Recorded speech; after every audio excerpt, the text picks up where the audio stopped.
Faraja Africa Foundation and her partners organized the East African Youth Parliament in 2018 following the establishment of the East African Community, which comprises of 7 member states, that is Burundi, Rwanda, Kenya, South Sudan, Tanzania, Uganda, and the recently added Democratic Republic of Congo. Well, my name is Abdullahi Lugome. I'm first speaker of East African Youth Legislative Assembly. When you talk about the East African Youth Parliaments, and since I was the first speaker, I traveled all the 6 countries by bus. I met a lot of young people. I got a big connection with them. So that's really inspired me that what am I going to do after finishing being a speaker? So being a partner was the first thing I was looking to partner with Faraja and continuing supporting young people. And actually, we did it. We started advocating for the post-parliament agendas. This is a network that will use to benefit all of us. To my brother, the president, talks of going back to the village. I thought he was going to say he will contest for LC1 chairperson of his village. But as I understood, the aim is quite different. But leadership for a young person does not have to be positional. You can be a leader in your home, in your community, without having a position, but it reflects on what you do. The people will follow you. So enjoy yourselves as we go through the day. We have a few speeches that we will have this morning, and then Right Honorable Prudence, for the last time under Sub-Nationals, will facilitate for us a process of organizing the next speaker and his or her team to lead us. So without wasting time, allow me invite Shalom.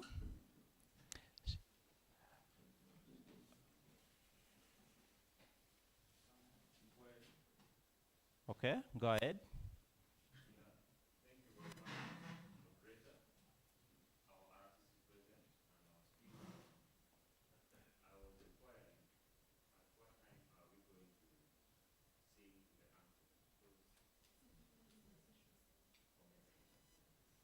Thank you. That's in the program, so don't worry. We are not breaking any rules yet. Shalom.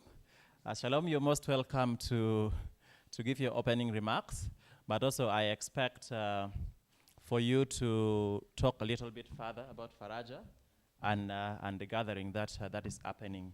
Yesterday, the question that many young people in the space that we held asked is that where does this lead to? Our voices here, where does it end up? Is it documented and shared somewhere else?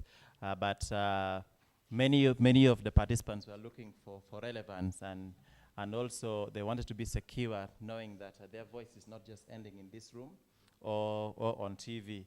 I told them, if you end up on TV, it's a good thing. Come and do your best. Look cute, wear a suit. So I also showed up in a suit today. So you're most welcome, Ms. Shalom. Thank you. Thank you very much.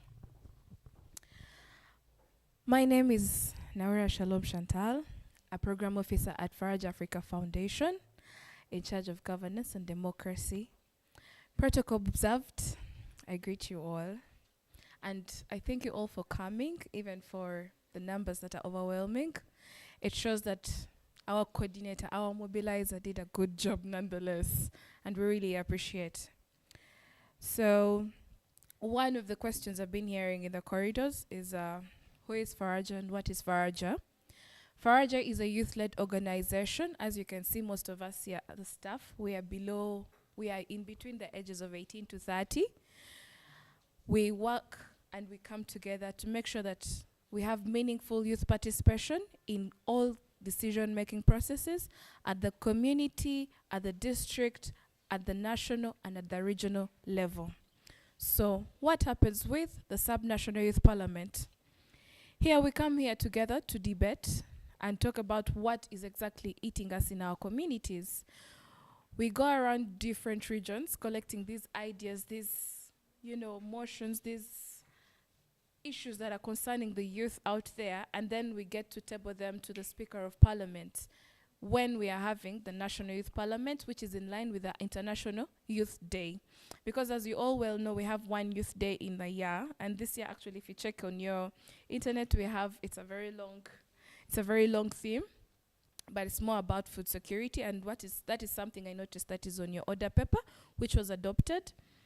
So Faraja supports youth parliaments in the decision-making processes. This is done by creating functional platforms like this, where people come together to advocate and engage in key decision-making processes. Issues here are then discussed and tabled to the floor of Parliament. This is done in form of a petition. I believe she understands the methods. It's done in form of a petition, and then it is presented to the Speaker for action to be taken. So we have had success stories where, like, for instance, we had motions on medical doctors being paid a fair price, mostly intern doctors, and that was eventually passed. We have had motions where we have talked about waiving some costs on businesses, that was also passed. We have had motions on, youth programs being brought back to life, and that is something we're now working on.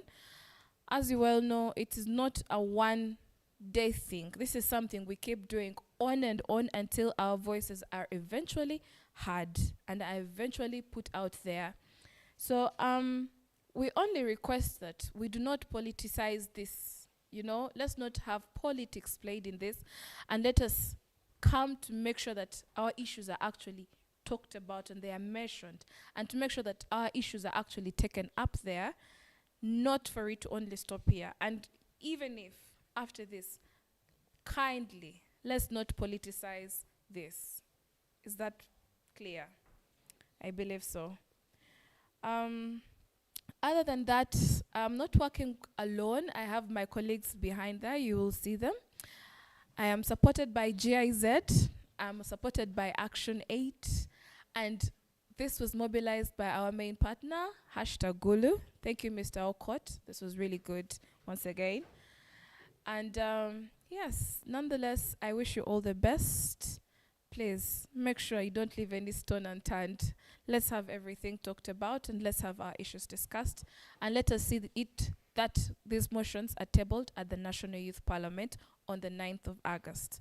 Thank you all once again for coming. I wish you a great day.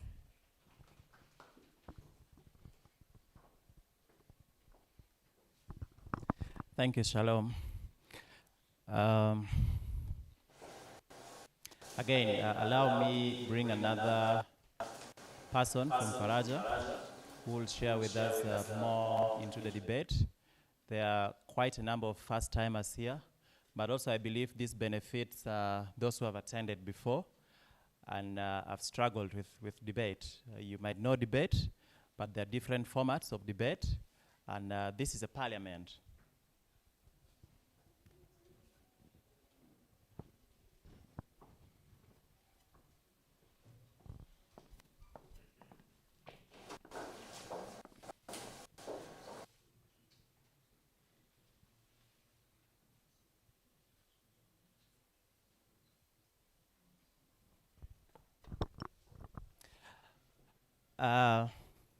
As guided, Edna will come towards the election. Then she'll give us rules of procedures. So she wants to support her right honorable for today. But I'd like to invite another person who has taken time to join us this morning despite a very busy schedule. She's a friend to me, but also many young people in Gulu. From the time she came, leadership in our office has been quite different. Even for her to be here, a lot of formalities had to be waived. And she promised us that the moment we call her, she will show up. So I want to invite the resident city commissioner of Gulu City, who is our chief guest for today. due to other engagements that she has, also the day being a Monday, I would like her to officially open for us so that we are free in Gulu City. And if she has time, she will sit in and listen to the voice of young people. But if not, then our apologies already came in advance. So, Mama, you're most welcome to the Subnational Youth Parliament in Gulu. Thank you. Thank you, Mike. The Honorable Speaker and all.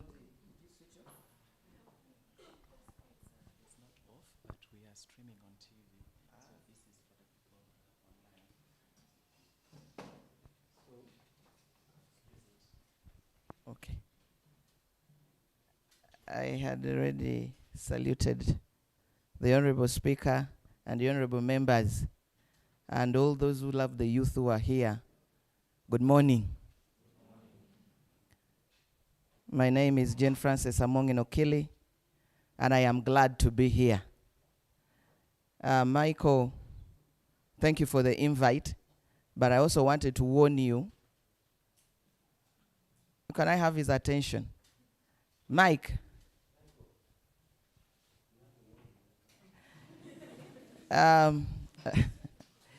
You were cautioning us, but I am also warning you that you be very careful of the words you cautioned us, because I can see you are already a victim. If you look at your back, you're already carrying another color. I want to thank you for turning up. And I want to thank Faraja for choosing to partner with hashtag. Like he made mention, Mike is a friend, and he has passion for the youth. And I'm not surprised that all of you are here because he did invite you. And for those who were not invited, like I've already had, thank you for coming. It shows you have the zeal and the passion for the youth. Gulu City is safe. At least, don't be scared. I know you've heard about Agu and you're sitting here and your hearts are pumping. Everything is under control. You are security number one. So know where you will go after here. How long are you here? 2 days?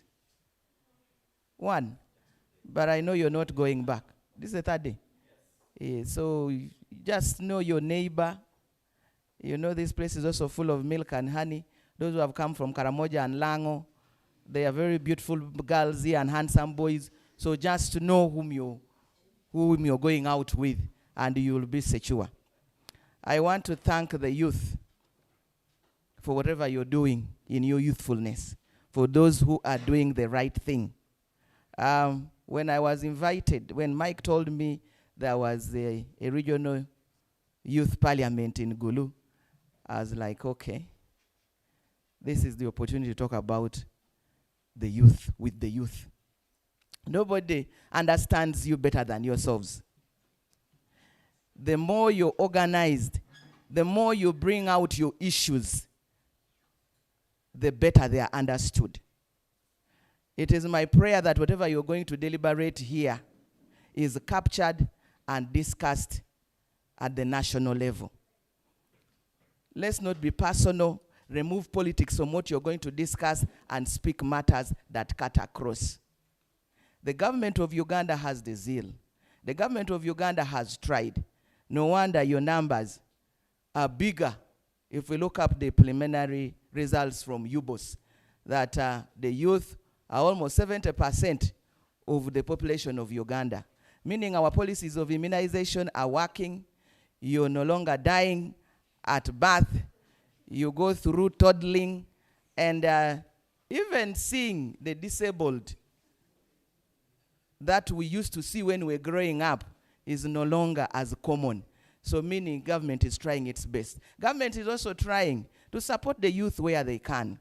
For the time I've been an RCC, I am disappointed that there are government programs that are for the youth, but the youth don't utilize them because we are focused on looking at white-collar jobs.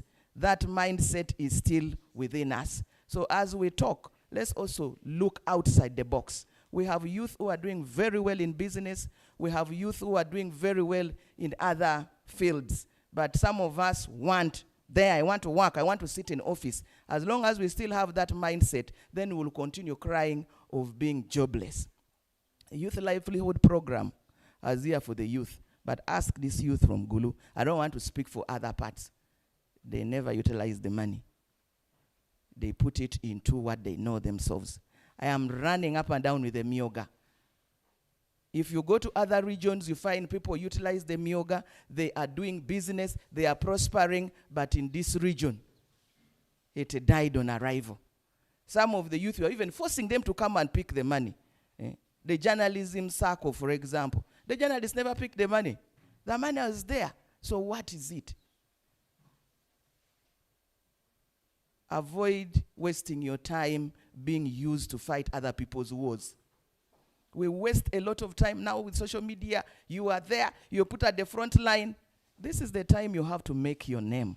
This is the time you have to brand yourself. You're not going to be a youth forever. Mike just mentioned here that you're not leaders of tomorrow. You're leaders now. And your age when it passes will never. You'll never be 20 when you are gone. That is why you see people have grown up and they begin dyeing their hair and they want to do what? Because you cannot. So the time you are in now, use it. Of course, you have challenges when you'll be discussing them here. That we are also affected by so many things. And how I wish that at a certain time, we begin to have people to talk to the youth in schools like counselors. Because they are youth who have no people to talk to. Our parents have become too busy to talk to their own children. So we need somebody else. The reason youth have gone into addiction is because some of them do not have somebody to speak to. They have only their peers. Whose peers, some of them have already gotten certain characters. So even as you discuss here, we need counselors in schools. We even need counseling as a profession to be supported. Sometimes we take it as being very useless. But the time I have been in that office, I am doing more of counseling than the field work that I'm supposed to do. And indeed, when they are talked to, they understand. Let's be patriotic. When we talk about patriotism, some people think that's an NRM thing. No. When you're patriotic, you begin with yourself. You will love yourself before you love Uganda. You will love yourself, and when you love yourself, definitely you'll not hurt yourself with alcohol. If you love yourself, you'll not put yourself at a battlefield for somebody's gain, for somebody's interest. But because you don't love yourself, when they say, we go, you are number one. We go, we go. Where are you going? There are better ways of fighting. Have your ideology well built. Don't be a dumping ground. And believe me, if you compose yourself and you love yourself, you will not hurt yourself with alcohol. You will not even be sleeping around. We have had very good youth who articulate issues, who are promising, but before you know it, the ARVs cannot help anymore. When you love yourself, if you're a woman, you will not be opening left and right because it will tarnish your character. Before we know it, you are stressed because you reach an age where you cannot have children. And that torments you. And we see you shouting. Whenever there is a strike, whenever there is a demonstration, you're number one. And people say, but this lady is very brave. She has her own issues.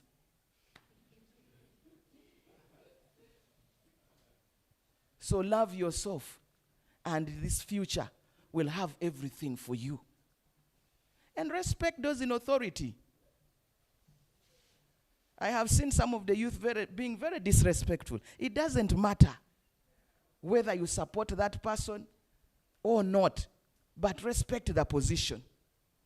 You just don't wake up and begin talking against the person of the president, even if you don't like them.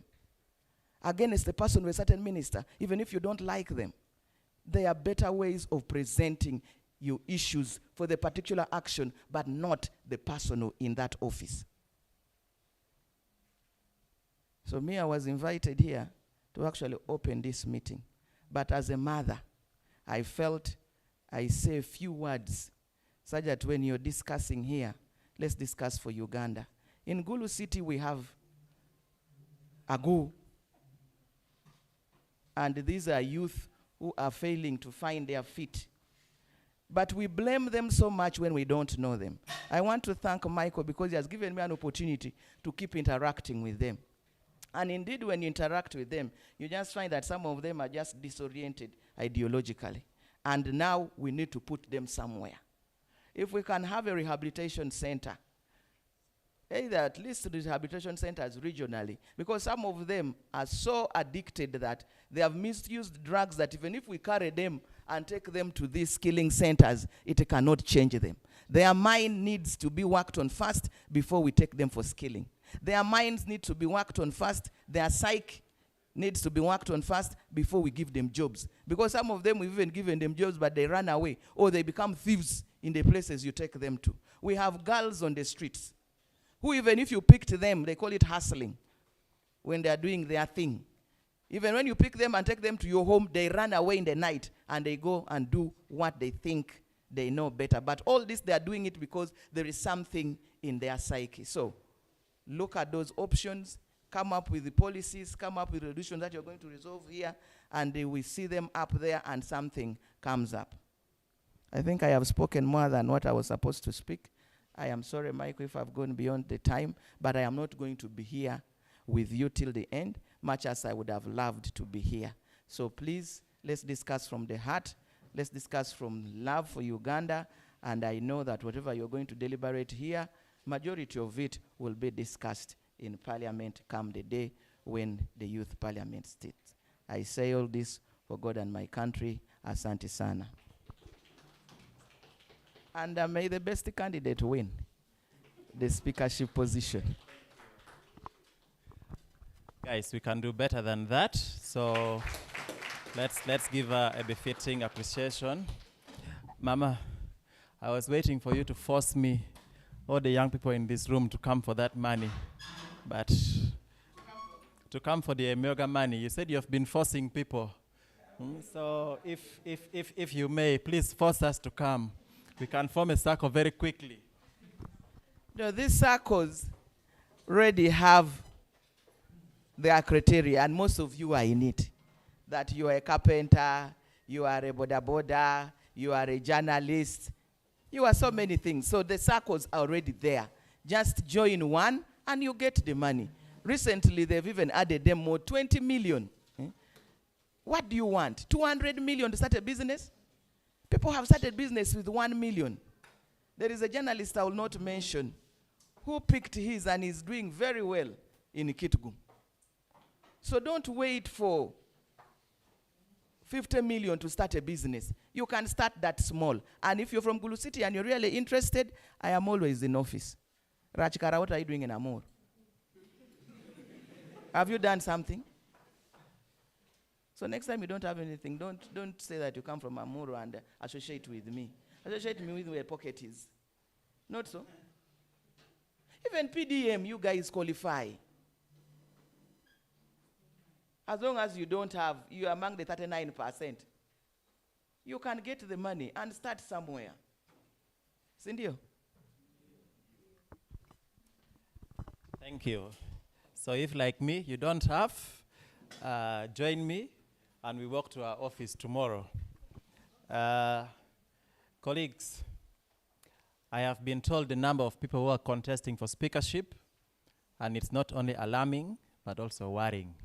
It's a process that will take time for us to get. So I don't want to waste any further time, but only pray that we remain friends after the elections. Some of these things we take to heart, and it creates for us very unnecessary enmity. But whatever happens here, please, let's leave it here. But also know that the goal is one, really, to chair this house and offer guidance and make sure the voices of young people in northern Uganda is heard. but also chair the House with decorum.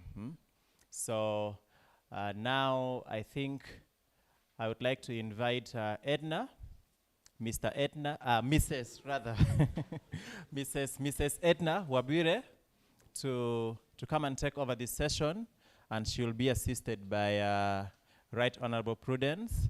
Edna will guide us how the election will be done, rules of procedures for the debate, but at the end of it, we will have a speaker and the clerks and the sergeant at arms nonetheless. So let's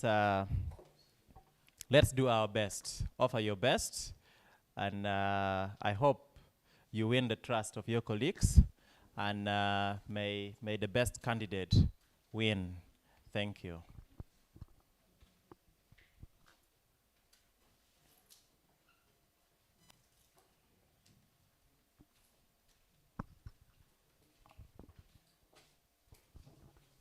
Good morning.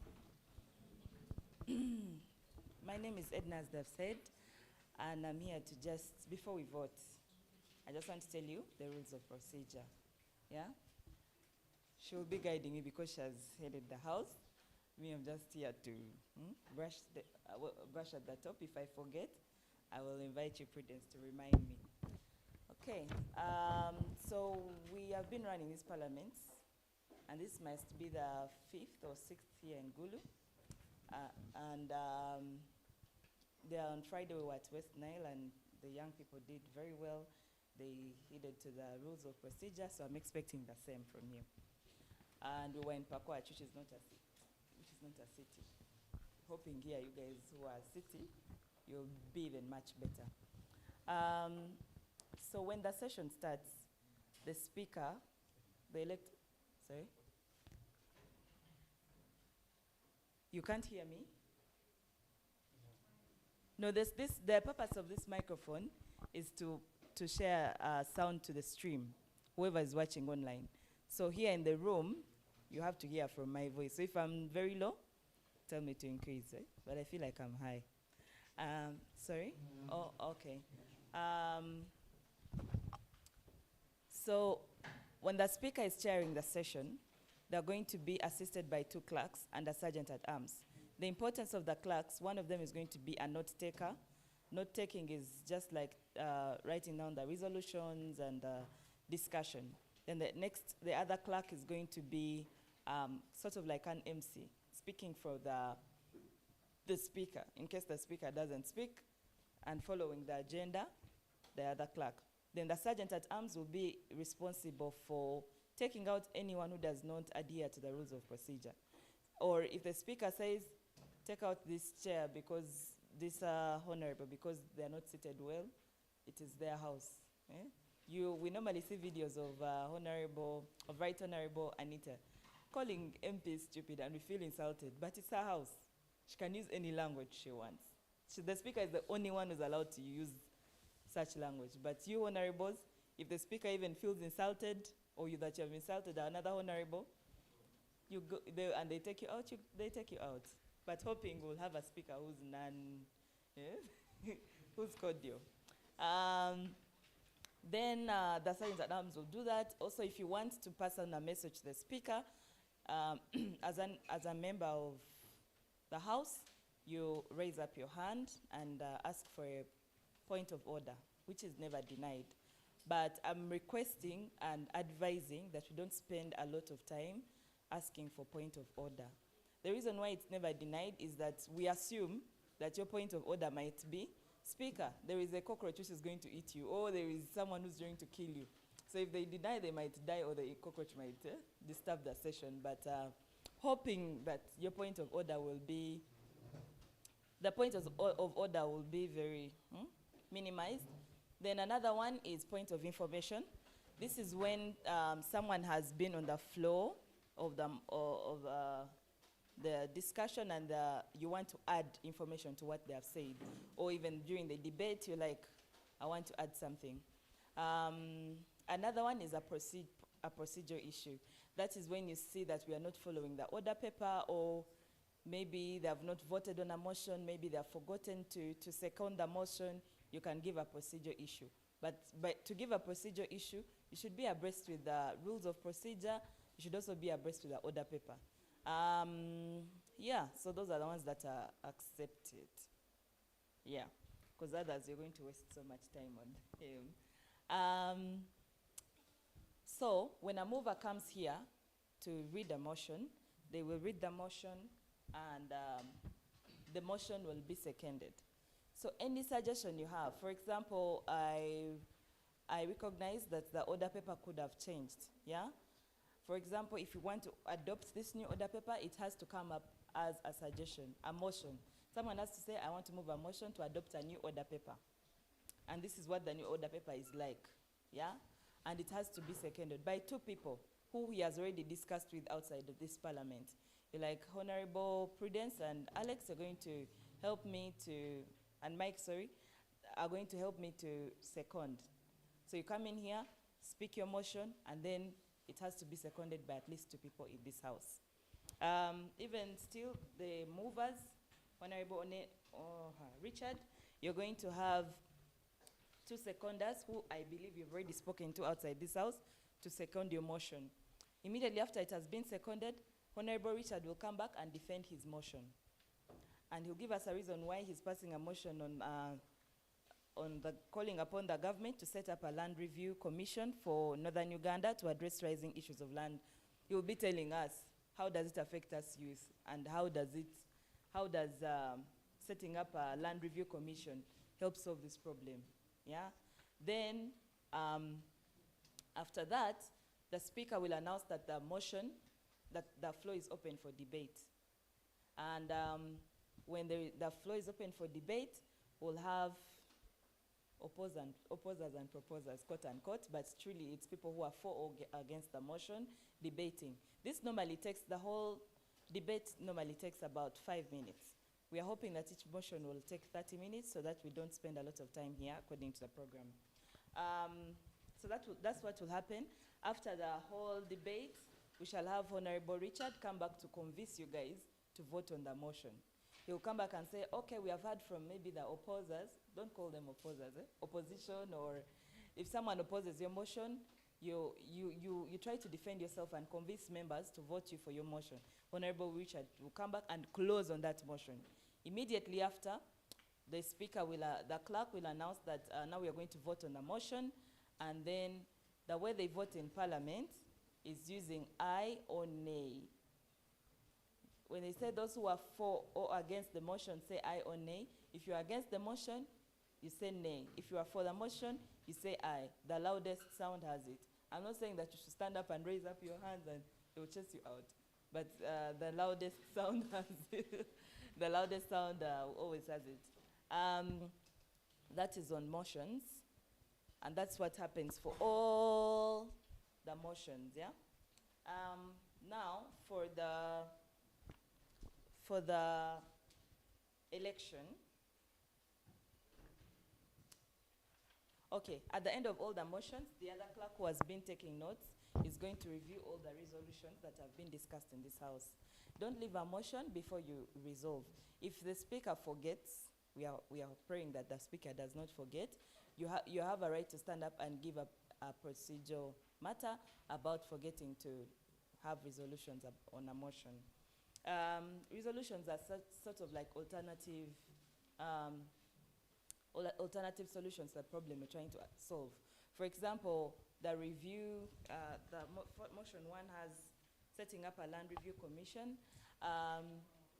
If that land review commission is not feasible, you have to give us an alternative. For you, what are you suggesting? Don't just say it's not feasible. Yeah, we are here to present solutions, and I believe all of you are the sharpest of the sharpest, because we asked Michael to tell us, to give us people who are very, very sharp and can represent the voices of the young people. So we believe that you just don't stand up and refuse the other person's motion. You stand up and give an alternative to solving the problem that they are trying to put across.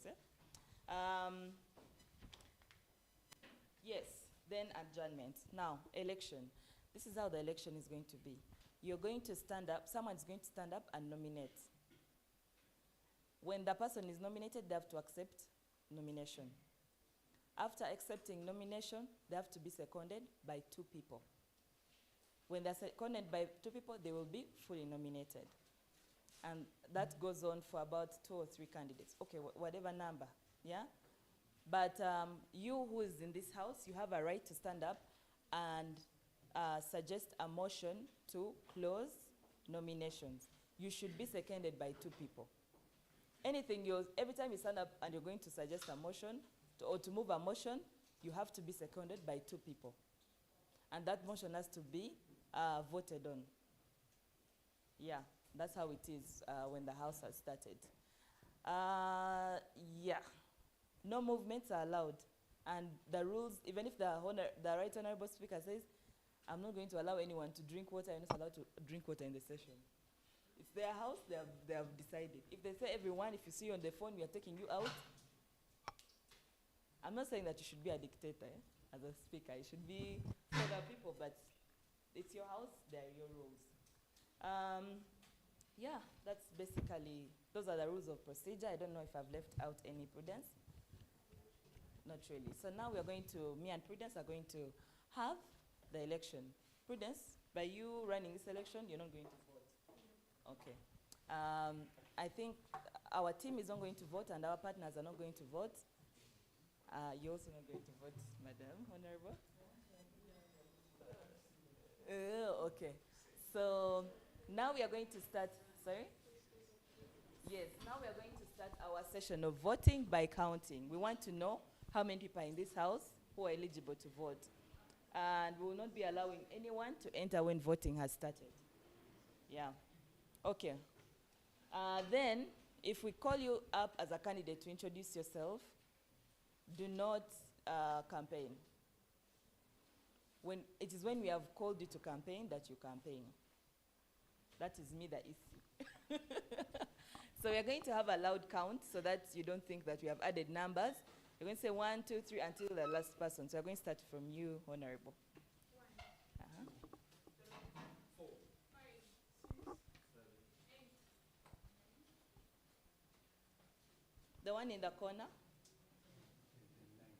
9, eh? Then, Honorable, no, you're 10. No, I am not supposed to vote. I am from OPD. You're from? OPD, Organization of Persons with Disabilities. Are you a partner? It's not a partner. Okay.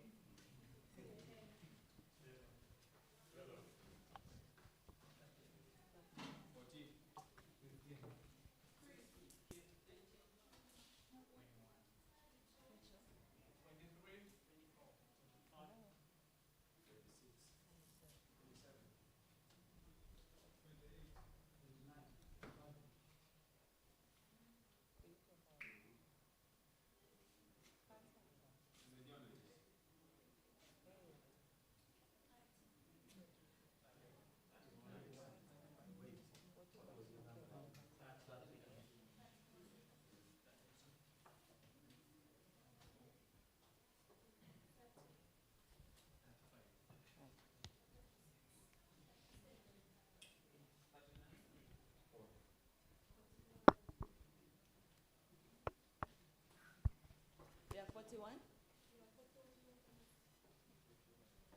Okay, 41 eligible voters. So our mode of voting is going to be secret ballot. We're going to give you pieces of paper. Sorry? Yes. Right now, presiding officer, I would like to know whether it's in order before we ascertain whether all these are legitimate voters who are present here. Because on the earlier community, we were being told that the invitation was being issued to each and every one, and the tentative number were 34. But right now, on the counts, it has exceeded. We would like to ascertain that. Yes. 40, the 41?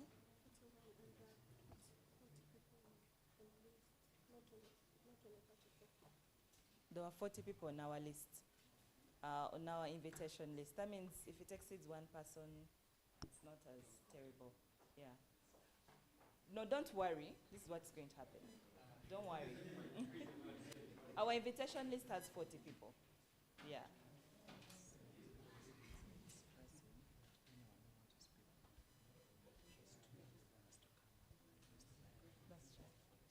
Yeah, true. True. Honorable, don't worry. We have 40 people on our invitation list. So we had a partner at Action Aid who added participants. Yeah, but they are partners, so it's okay. Our invitation list has 41. Maybe for you, there are 34, but it's 40 people. If it exceeds one person, it's not a very big difference. But we shall have everybody voting. Let's not waste time, please. No, I've not given you a point. We are now going to have nominations so that we can start our session early and leave. We need to go to Mbale. Feel sorry for our team. Let's have nominations.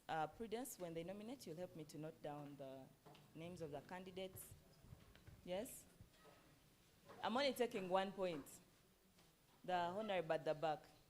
Please come in front and speak.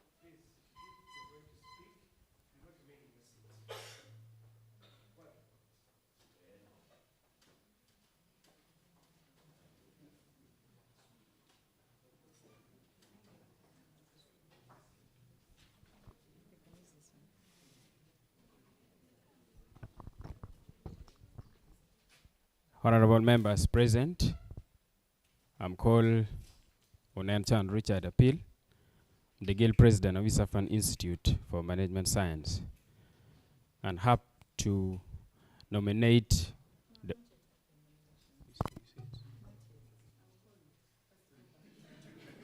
Guys, please, no. Please, guys, I'm going to call nominations. Then Honorable will write. May I thought it was a point of order. Okay. Now, no, not yet. First leave order. First leave the order things, man.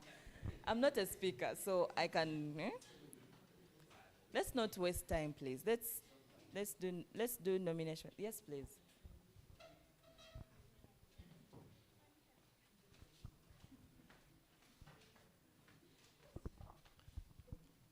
It's not really time wasting as such, but when I came here this morning,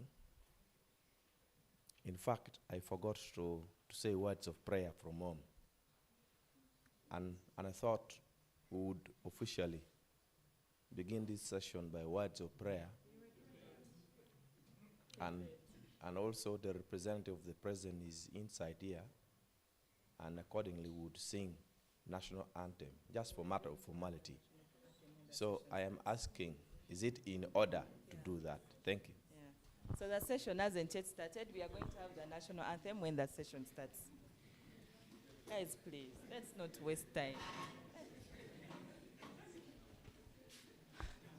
The floor is now open for nominations.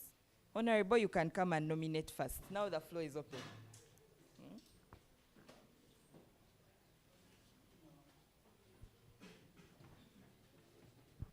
Can they stand here?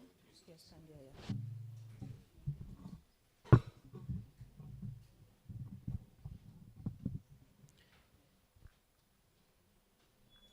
yeah. Good morning once again, honorable member present. I'm called Richard Onenchan, the Guild President of East African Institute for Management Science. I'm here to nominate the one competent, capable, honorable Otim Francis to represent us as the Speaker of this Parliament. Thank you. Honorable Otim, very fast, please come and accept your nomination or decline it.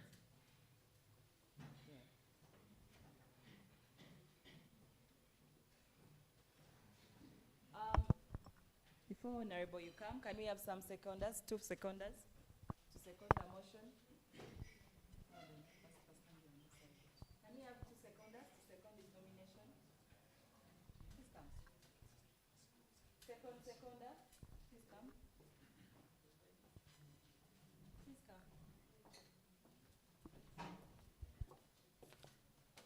Madam Speaker, the chief guest for tonight's function, honorable colleagues. My name is Miguel Brian Odong. I am happy to second the nomination of Honorable Francis Otim. Thank you. Good morning, House, once again. I'm called Lakana Julie Marshall. We're supposed to have a lady here to represent our team as well, but that's better. I rise to second my brother, Honorable Otim Francis, to lead the House. Thank you. So you can come and say, me, I'm not interested, or Yeah, thank you very much, our presiding officers, the IRCC present, and my fellow honorable colleagues. I'm here to accept the nomination. Thank you. good, good. Honorable Otim Francis? Otim Francis has been fully nominated. You can put him on the ballot. So, yes, please. You want to nominate? Please come.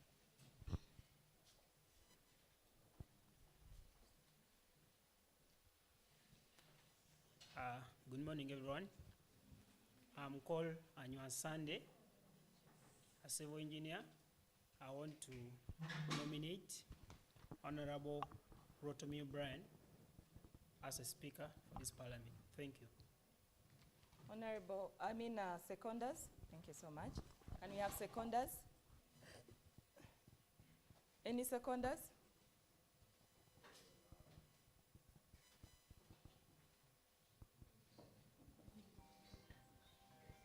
Seconders for Honorable Brian. Is it Brian?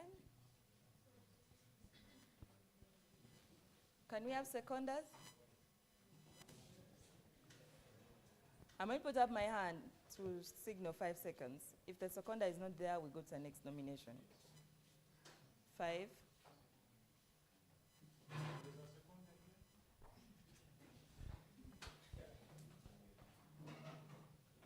A seconder.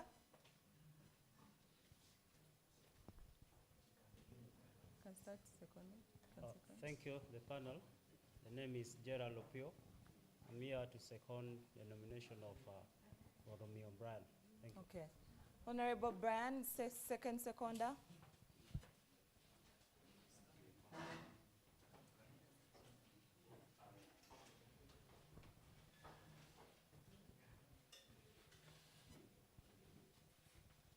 Thank you so much. My name is Amonj Fiona Odida. I second Honorable Rotomio Brian become the next speaker. Okay. Honorable Brian, could you please come and accept or decline nomination?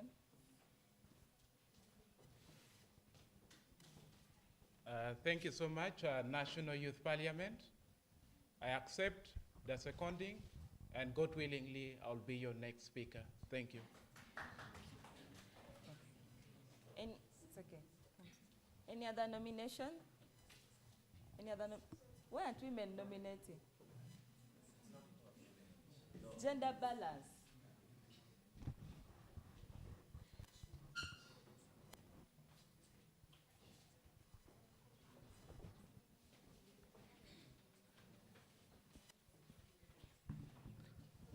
RSCC, all protocol observed. My honorable members, I'm up here to nominate Omia Abraham as the Speaker of this August House tonight. Abraham, okay. Can we have 2 seconders? Can we do very fast?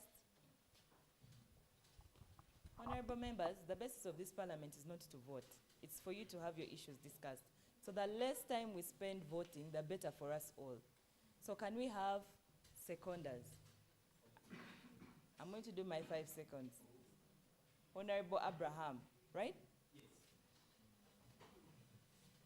Are you seconding? I'm not really how the candidate is. You're the candidate? Can you please? I have not called you. I just want your 2 seconders. Yes.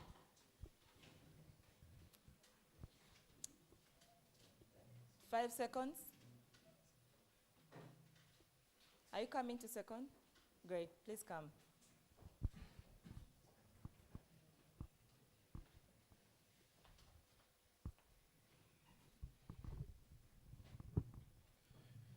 Thank you so much. My name is Opio Nobat Achaye. I second for the nomination of Abraham to become the next speaker. Thank you so much. Thank you, Honorable Pio. Can we have a seconder, please? Please. 5 seconds on the clock. Finally, a woman.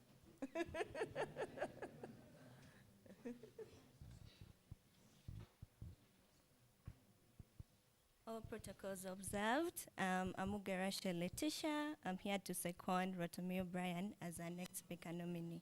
Thank you. Sorry, Abraham Omia. Honorable Abraham. Protocol observed. First and foremost, I would like to acknowledge, give me 1 minute. The House is extremely in fear of standing up because Accept or? I accept the candidature. But it's a blatant attack on the rule of procedure. Please. Accept or decline. Aha. Have you written down his name? Okay, go. Can we have, yeah. Are you nominated?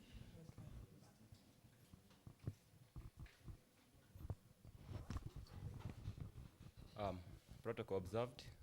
I would like to courageously nominate Honorable Omoin Chris as the most appropriate candidate for speakership.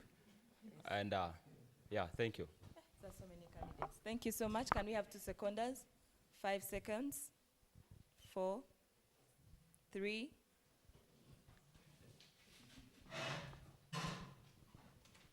When your candidate is nominated and you want to second them, you should be on your way. Good. Once again, Isaac Ope is my name. I second Omoin Chris to be our next speaker. Good. Thanks. Thank you. Chris, be getting ready to come. Hi, Lomo Bettina. Second the nomination of Mon Chris. Thank you. Honorable Chris has please come and accept or decline.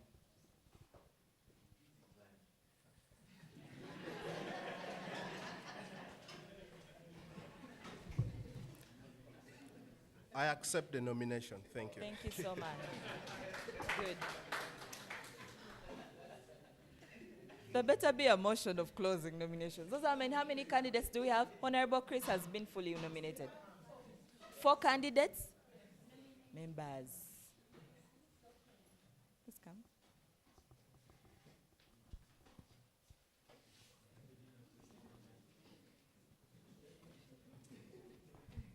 Thank you so much. Good morning, honorable members.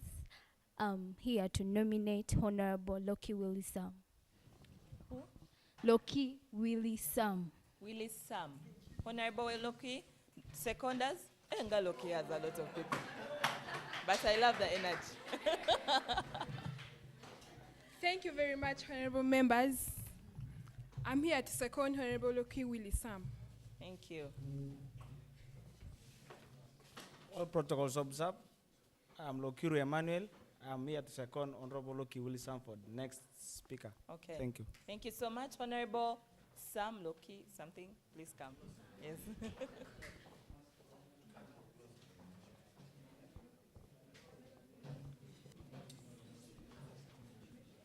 Honorable members of parliament, I unequivocally, Can we have silence, please? I, Loki Willie Sam, unequivocally and unconditionally accept the nomination. Honorable Sam has been duly nominated. Guys.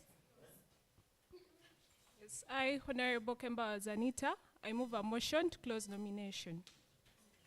We need 2 seconders. Please come. No, not you.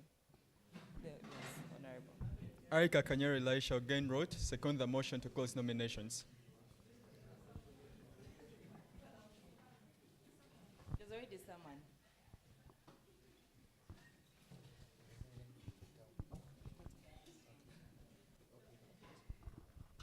Yes, good morning, ladies and gentlemen. My name is Maxwell Ojok, representing person with disability in this parliament. I'm here to second and close the nomination of the speakers. Thank you so much, Honorable. We are now going to vote on closing the nomination. All that are for, say aye. All that are for closing nomination, say aye. Aye. Those who are not for closing nomination, please say nay. The ayes have it. So, Honorable, Right Honorable speaker, please come and tell us the candidates. And then, I don't know, Shalom and the team, are the ballot papers ready? Okay. So, honorable members of parliament, we have the following people who have been nominated for speakership. Number 1, we have Honorable Otim Francis. Number 2, we have Rotomio Brian. Number 3, we have Omio Abraham. Number 4, we have Omon Chris. And lastly, we have Loki Willie Sam. So, ladies and gentlemen, we are going to give only 1 minute, because you cannot vote for someone that you have not heard from, right? So you have to hear from them. 1 minute, not more than 1. So you'll tell us what you have for us. I'm going to start my timer. 2 minutes. Yes. 2 minutes to campaign and convince people. Wait. So can we have Honorable Otim Francis?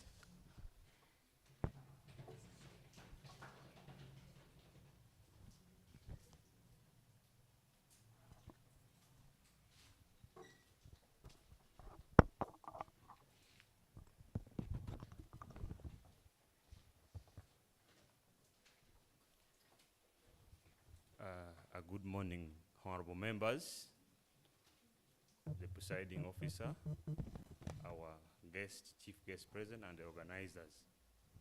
I greet you in the name of unity in diversity. It was Jacob Olanya Lokore who said, the rivers and the mountains that divide us are not deeper than the blood that connects us as mankind.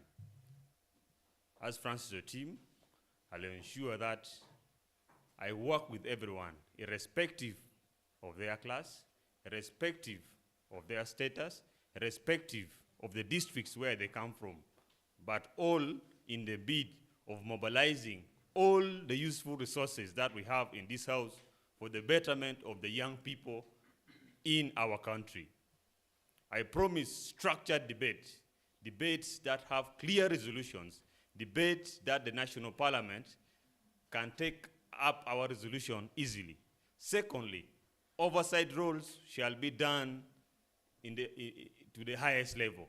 I'll ensure that honorable members are divided into sectoral committees and we discuss these issues into depth so that we can have resolution that can help develop us as young people in this country. Lastly, I'll ensure inclusivity. Gender inclusivity, persons with disability shall be given ample opportunity in this house. Thank you very much for God and my country. I request for your votes. Thank you so much, Honorable Otim Francis. Let us have Rotomio Brian. Thank you so much, the Northern Regional Youth Parliament. My name is Brian Rotomio, Emeritus Guild President of KIU, Emeritus Guild Speaker of KIU. I've not mobilized people to come and make noise here because I believe my agenda is more important than the noise that any other person can mobilize. We need a regional youth parliament that will make discussion that are able to influence the livelihood of someone who is down there into the community. And this is my only simple message to you, that as you come to vote, put in mind that you are representing someone via your vote. Let us represent our people wisely. And as you vote, there's that one name you don't need to forget. That is Rotomio Brian. I'm here as your God-given leader. Even if you clap your hands or not, the best place to clap your hand is in that ballot paper. You can clap for someone else, but when the time comes for that ballot paper, clap for me there. That is where I need. Thank you so much. Let us continue to work in the interest of our people. Permit me as well to thank our RCC. The other time I approached you for issues of the medical camp, It ended successfully. We went and delivered services to over 1,000 people in Agago. That is what the Youth Parliament should be directing itself at. Thank you so much, Ruotomio. Brian is my name. Go and clap for me in the ballot paper, not right now. Thank you. Thank you so much, Honorable Rotomio. So let's have Honorable Omio Abraham. 2 minutes. Right, Honorable Presiding Officer, I would like to inform you that I'm Omia Abraham, not Omio. That is a person of a different trade. We should be in the very first place, before I introduce myself, acknowledge that there is never enough time to discuss pertinent issues. We have gathered here to make a decision that will shape our gathering in that very particular forum in the next 1 year. But you look at the blatant attack in the rules of procedure, I can't agree with that, never. By the names, I'm Abraham Omia, held several leadership positions in the 89th and the 90th Guild Government of Makerere University. I served in, and the first member of the Uganda Democracy Academy, where our predecessor, Her Excellency Nampere Miriam, was part. I present to you a candidature that is hinged on 3 agenda. 1, a quid pro leadership. 2, inclusiveness, where each and everyone, the wana inches, the mamambugas of this country, Uganda, specifically the northern region, that is Lango, Acholi, Karamoja, they will feel included in the agenda as we are driving. I also look forward to lobby for opportunity. If I sit in Uganda Democracy Academy Fellowship for 6 months, I'm gaining the leadership skills and training. Young people from northern Uganda coming from a Yam district has no idea. When I shared the flyer of the Faraja, they were like, how can we be part? There is information gap. It's something that we need to address. As I along told you previously, I took part in the 5th and the 6th in the central region, where I got to realize that the agenda and the problems that are facing the youth of northern Uganda is not being captured. I feel like coming back home and we lobby, we move together would be the basis on which we can really move. As we ensure, as we wait for, of course, as we take over from the Right Honorable Speaker Prudence, we have a very long time, we can do something. Not gathering here ceremonially once, we make our resolution, we fail to make follow-up. As you speaker, if you entrust me with the mandate, I can assure you, we are not stopping here. National Youth Parliament is waiting for us. Not only that, we also have other platforms where we are supposed to lobby and ensure that as the majority stakeholder of this country, Uganda is a country with a young population, our voices are being heard from the different corners. Policy making, decision making, not coming. I acknowledge with a very great grief when our chief guest was making a remark that very many young people have failed to come and claim the fund that they're supposed to use. The problem is they do not have the information. No one is there to inform them. Basically, amongst their peers, there are those who have the information, but they cannot access them. Honorable Mia, your time is up. As Adalia Long said, there is never enough time to discuss important issues. I'm telling my candidature, I've been cut short. But I appreciate, as you get the ballot, make an informed decision, irrespective of the intimacy, ethnocentrism, and then the vicinity where you're coming from. I salute comrades from Gulu University and other universities around. Thank you very much. Thank you. So can we have Honorable Omon Chris? Please, let's be time conscious. 2 minutes.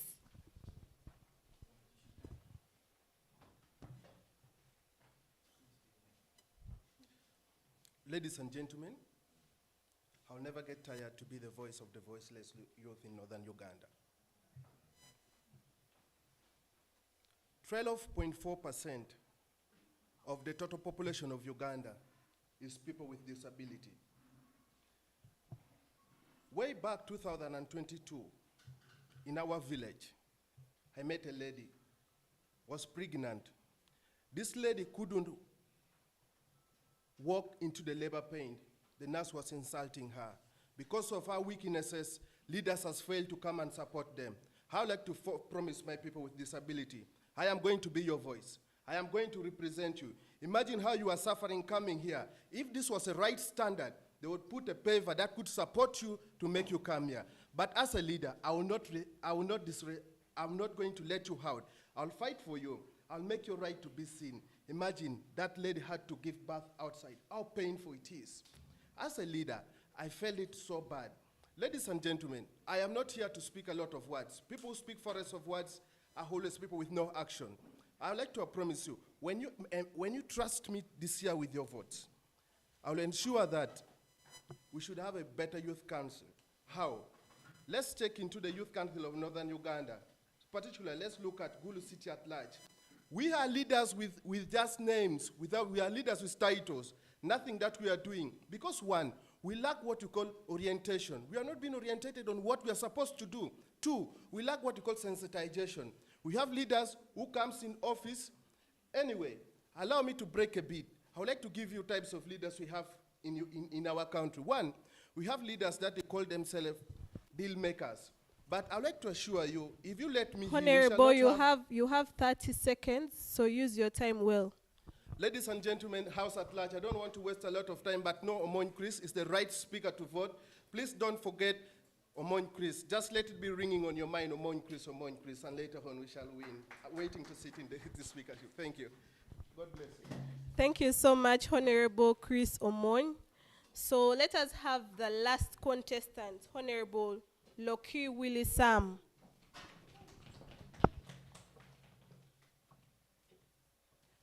Thank you very much, the Right Honorable. I am very sure the shoes you have left for us to fill are very big, and we may not be able, but we shall do our best.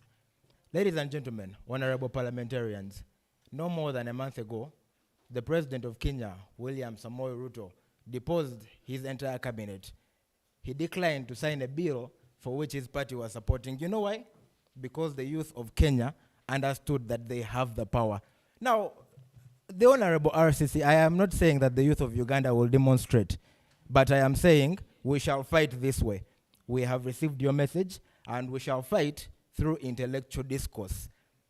The fact that we are all here today explains our commitment to improving youth participation within various structures.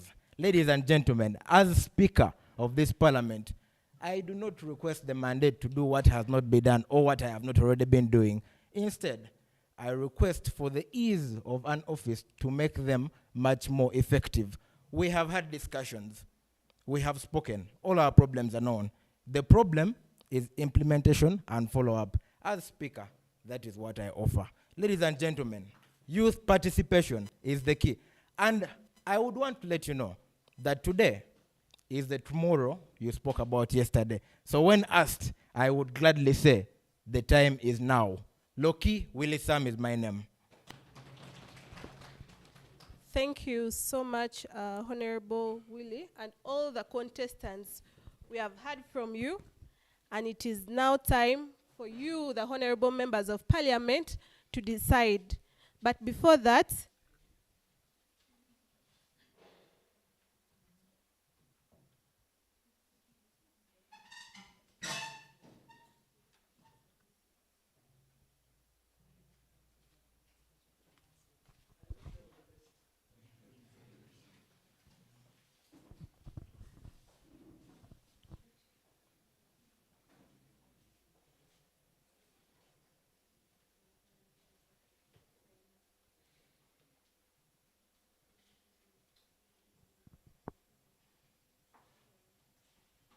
so, honorable members, as we were counting the number of eligible voters, 2 people were not yet around. And I believe that you witnessed that the UNSA president had gone to pick someone. So before we were 41 eligible voters, plus the 2 UNSA president and the honorable members, that makes it 43 eligible voters. So we should find out whether the numbers of papers, are 43.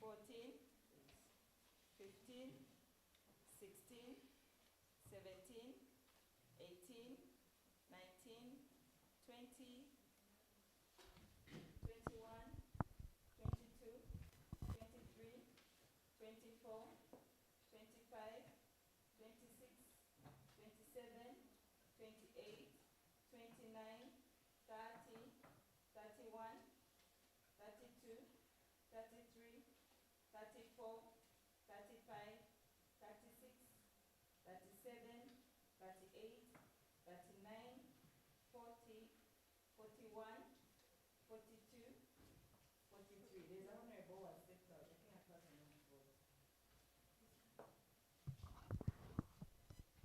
Let's minimize them. Actually, no movement.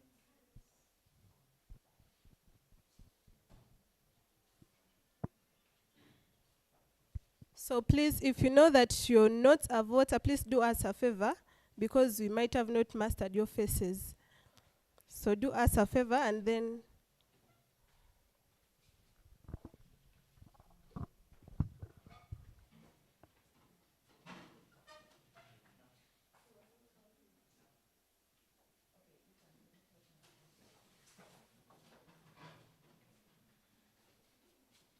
If you're not eligible, please stand on the wall.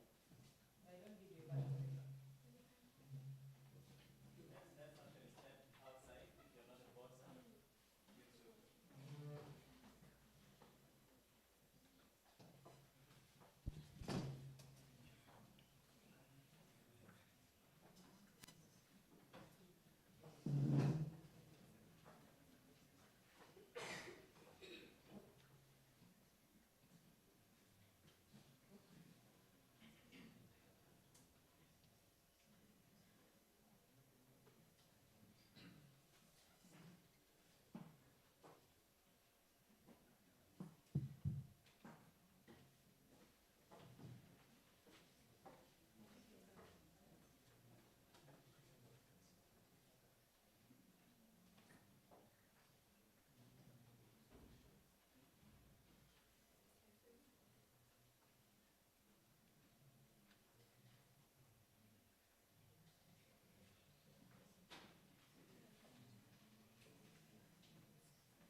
please write the name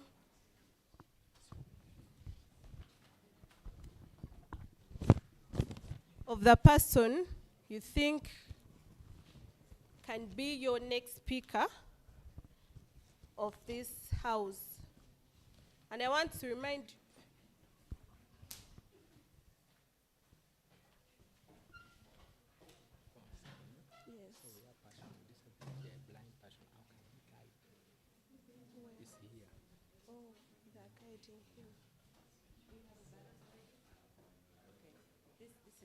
Tell him that you have his ballot, eh? Okay. This is for him. For mine, But how will he vote? This is yours, eh? Do you have already? I'll have a helper to read for me, and then I will tell you what it is.